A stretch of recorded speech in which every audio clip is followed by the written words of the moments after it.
Hello guys, in this video I will show you how to recover your photo if you delete your iPhone.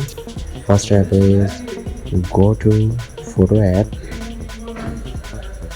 and tap album in the bottom menu. Then scroll down and tap recently deleted and select the photo you want to recover and tap recover in the bottom right corner and tap recover photos. Now your photo is recovered. If you check, then go back and top and tap recently. There is also a problem with this video, so ask about these comments any problem related to social media and internet.